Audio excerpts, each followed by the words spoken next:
Harnden, however, continued the assault, choking her with her bare hands. This nigga look dangerous. This was not a crime of passion. Oh, this is an NBA player. Act. So The NBA player. Now almost 2 weeks since Marina Rogers first went missing, It's in Vegas, Metro too. has provided an update saying they found her body and they believe Oh, to y'all know who's niggas probably cannot responsible see me. in her death. I ain't got my light on. This her? My fault, y'all. She look kind of good. I ain't gonna lie. Just before. I'll go cut my light on real quick. Mr. Beautiful though. Why they playing this? You know, somebody shit, asked bro? me. I think it was my girl that Hold asked on, me, bro. like, what do you think that people like know when they're about, like, have like a gut or weird feeling when they're about to die? And I was like, maybe sometimes, but I feel like a lot of the time, no. Like, you just living regular, and then it's just like that's how fast that shit go. Boom. In December 2023, a 23-year-old Marina Rogers, a medical assistant from Washington State, was reported missing in the Las Vegas area. Her remains were later discovered in a desert area in Henderson, Nevada. Chance Comanche, a 27-year-old former NBA G League player who most recently played for the Stockton Kings. Wow. He was charged with murder with the use of a deadly weapon, conspiracy to commit murder, and first-degree kidnapping. Sakari Harnden, a 19-year-old woman who was also charged with murder with the use of a deadly weapon, conspiracy to commit murder, 27, and first-degree kicking it kidnapping. with 19-year-olds. Court documents suggested that the motive behind the murder might have been related to a Rolex watch, indicating a possible robbery. Comanche reported Like they robbed him, or they conspired to rob her. reportedly confessed to planning the murder. Wow. Both he and Harnden were arrested and faced Damn, his open lips murder crusty. charges in the death of Rogers. What happens when an exciting getaway turns into a horrifying nightmare? What if the person you trusted most was harboring a dark and deadly secret? Before diving into this story, we want to take a moment to extend our heartfelt condolences to the friends, family, and loved ones. Absolutely. This devastating loss has left an irreplaceable void in the lives of those who knew and cherished her. This story will be taking us to Las Vegas, a city known for its dazzling lights, world-class entertainment, and unforgettable experiences. In recent years, Las Vegas concerns about rising crime rates, including incidents of gun violence, have cast a shadow over the city's allure. Marina Rogers wasn't just another tourist visiting Las Vegas for a fleeting experience. She was a 23-year-old medical assistant from Linwood, Washington, Me with too. a life waiting That's an interesting tap. 24, right here. Interesting. for her back home. A boyfriend and a community of friends described her as outgoing and compassionate. This trip to Las Vegas was meant to be a short getaway, a brief escape from her everyday routine. It was entirely out of character for her to disappear without explanation. This isn't the story of someone who chose to run away, it's the tragic story of someone whose life was taken. But by whom? The last time anyone heard from Marina was on the evening of December 5, 2023. She had reportedly ordered an Uber to Summerlin, a community in West Las Vegas, but she never arrived. According to reports, Marina was sharing her location with friends and family through her cell phone. But then something strange happened. I feel like everybody, y'all's location should be shared. But yeah, shout out to Astro Dior, man. I know I be using this nigga videos. I gotta start shouting out, the people that, as far as the videos that I use. Hey, shout out to this nigga, man. I know I be using that nigga thumbnails a little bit too. Hey, I'm just keeping it real. Shared with your loved ones, bro. Make sure your location is shared with somebody, with the people you trust. Her last known location pinged around 3 a.m. on December 6th, near Restless River Street, about 11 miles south of the Las Vegas Strip and close to the Reno Freeway. This was an area she had no reason to be in. By the following morning, silence. No texts, no calls, no updates. Her boyfriend and closest friends were frantic, certain that something was terribly wrong. Marina had left her car, money, debit cards, and all her belongings behind. Okay, so what I thought this was a video about a toot. That's what we call them here, so not flag none. I thought this was a video about a toot in Las Vegas. This seems to be somebody visiting, having fun, and she was in a relationship, and it sounds like she's about to go for this 11 bands. They did the only thing they could. They reported her missing.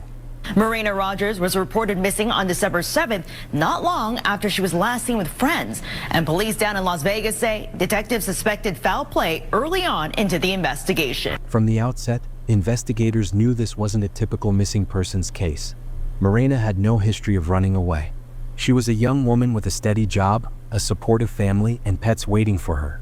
The fact that she left behind her car, her belongings, and any access to money screamed foul play. This wasn't a random disappearance. Marina had been taken. But who would want to harm her? And why? As investigators began piecing together the mystery, their attention quickly turned to those closest to Marina. One name surfaced almost immediately: Sakari Harnden, a 19-year-old who was described as a friend of Marina. But as they delved deeper into Sakari's past, troubling details began to emerge. So they both 19. Rumors hinted at a history of instability and involvement. They both 19. That nigga 27. He wanted some 19-year-old booty? Stop saying she look good. Nigga, you in the G League, nigga. You got a little money. 11 bands for some 19-year-old booty? Stark contrast to Marina's seemingly steady and happy life.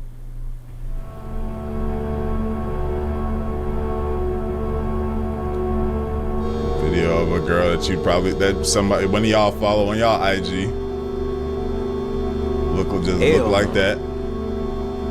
Okay, enough with the sentimentals. Her alive. According to detectives, the two had arranged to meet in Las Vegas, a meeting that quickly became a focal point of the investigation. But what exactly was the nature of their relationship? It remains uncleared. From the outset, Sakari's account was riddled with inconsistencies. She claimed to know little about Marina's disappearance. Yet surveillance footage from the night of December 6th revealed a different story. Right. The footage showed Sakari and Marina entering a Las Vegas liquor store together. Sakari wasn't alone in this unraveling mystery. Investigators discovered another name connected to her: Chance Comanche. Chance Comanche, a former NBA G League player, added an unexpected twist to the case. Once a standout high school basketball player in Los Angeles, Chance had played for the Arizona Wildcats before going undrafted in the 2017 NBA draft. His professional career included stints with several G League teams, such as the Memphis Hustle, Cleveland Charge, and Stockton Kings. In April 2022, he briefly joined the Portland Trail Blazers, scoring 7 points in a single game before returning to the Stockton Kings. Coincidentally, the Stockton Kings had a game in Henderson, Nevada on December 5th, the day before Marina disappeared. Despite being Sakari's ex-boyfriend, Chance was reportedly present at this planned meeting with Marina. This is her ex-boy. This nigga's odd, bro. It's legal, but it's odd. 27, 19. All right. Was this an unplanned coincidence, or was it part of something far more calculated? What initially seemed like a straightforward missing person case quickly spiraled into a tangled web of relationships and motives.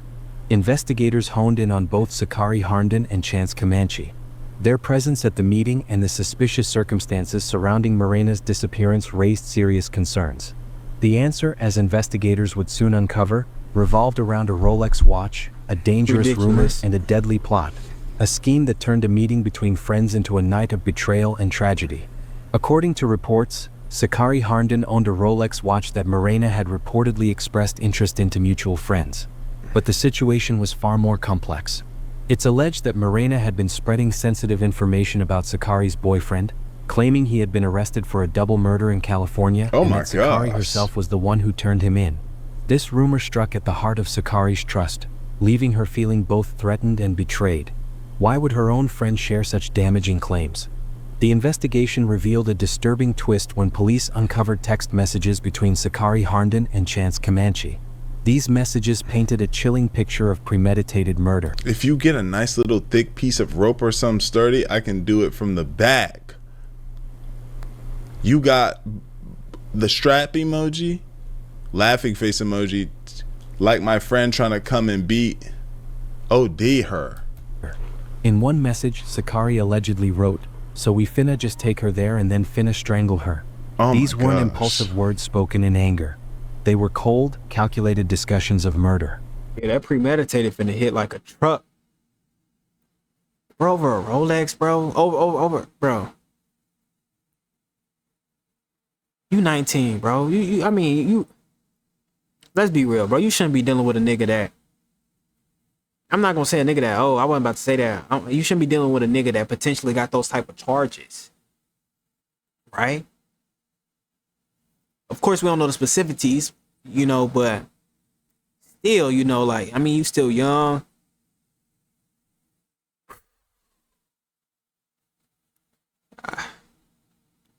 Man, R.I.P. to I think her name Moreno. R.I.P. sister. The text messages became the smoking gun that turned a missing person case into a full-fledged homicide investigation. Yeah. November 30th to December 6th shows the former couple joking about ways they would kill her, like an overdose or using a gun. Investigators say Comanche confessed to police. But the messages also exposed an even darker side to the plot. Before deciding to carry out the crime themselves, Chance Comanche reportedly tried to hire someone to kill Morena. He even offered $3,000 for the job. This added another layer of proof. Oh, because of his. Oh, okay. I'm like, what the? Because of her saying the things about him taking care of people out in L.A., offering them in L.A. To the case.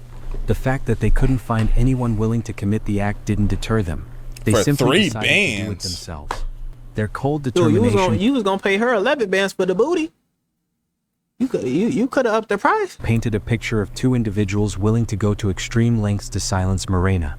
With their twisted plan set in motion, the trap was laid on the night of December 5th. Morena was lured into a meeting under the guise of a double date. Chance Comanche posed as a client interested in kinky sex work, offering $11,000 for an hour. In a text message to Morena, he wrote, "If possible, I was thinking $1K for like an hour and then possibly longer depending on how the vibes go." This offer, designed to entice Morena, set the stage for her final moments. Damn. But then it's like, why would you do that to your friend though? Why would you have sex with your boyfriend, friend? You know, for 11,000. I mean, like, come on, sis. 11. Come on, man. Money ain't everything, y'all. Damn, she had a nigga too. Imagine you the nigga, you find out one that your girl passed, but you find out she passed because she was about to do some relations work for $1K an hour. Damn. What she believed was a lucrative opportunity was, in reality, a carefully orchestrated setup, a deadly plan she wouldn't survive. This was the trap, and Morena, unaware of the deadly plot against her, walked right into it. What she believed to be an ordinary meeting would tragically become the final moments of her life. What unfolded during this encounter is horrifying. On December 5th, surveillance footage captured a haunting image of Morena Rogers entering a liquor store with Sakari Harnden, her alleged killer. This seemingly mundane moment, a quick stop for supplies, would later be remembered as one of the last images of Morena alive. The footage, provided by the liquor store owner who later testified in court, offers a chilling glimpse into her final hours. At this point, Morena had no idea of the danger she was in. The ordinariness of the footage is striking, a stark reminder of how quickly life can take a tragic turn. The events that followed are deeply disturbing. According to Chance Comanche's confession, the meeting took place inside a vehicle driven by him. What began under the guise of a sexual encounter quickly descended into a horrific act of violence. Comanche, who was driving, parked the car in a secluded spot and zip-tied Morena, allegedly as part of a kinky request. He admitted to strangling Morena with an HDMI cord for about 10 seconds but stopped when she struggled. Harnden, however, continued the assault, choking her with her bare hands. This was not a crime of passion. It was a calculated and brutal act. The sheer level of violence is both shocking and horrifying. Yeah, After what the the murder, fuck? Comanche and Harnden drove to a remote desert area near Henderson, Nevada. There, they discarded Morena's body in a ditch and attempted to conceal it with rocks. This barren, desolate landscape became Morena's final resting place. Now almost 2 weeks since Morena Rogers first went missing. This is also... I don't know who I want to blame. It's just that this young lady was not informed about, like, she was not, something went wrong early on, I'll say. Because my mother, you know, I constantly bring my mom up. She all the time would be like, she would tell me about something, like if I want to go do something, say I want to pop out and I want to do this. She would go through all the possible outcomes and things that could happen to me if I don't move a certain way. If I don't, you can end up in a ditch somewhere, chopped up. Somebody chop your body up, throw you in a. Hey, you know, my mama's the same way, bro. You know, he was the same way. Oh, you know, as kids, you look at it as being overprotective, but when you get older, it's just more so, you know, your mom don't want nothing to happen to you. You know, she love you. With that being said, of course, this is a tragedy. This is most definitely a tragedy. You know, women, be careful out there. If you selling that, you know, that tutu, that twat, if you doing that, man, be careful, bro. I'm not advocating for it. You know, I'm most definitely not advocating for anything like that. But I mean, man, two attractive sisters threw their lives away, bro.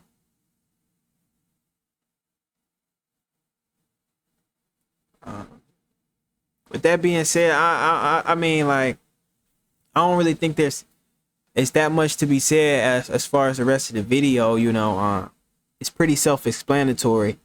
You know, man, y'all be careful out there, man. Dude.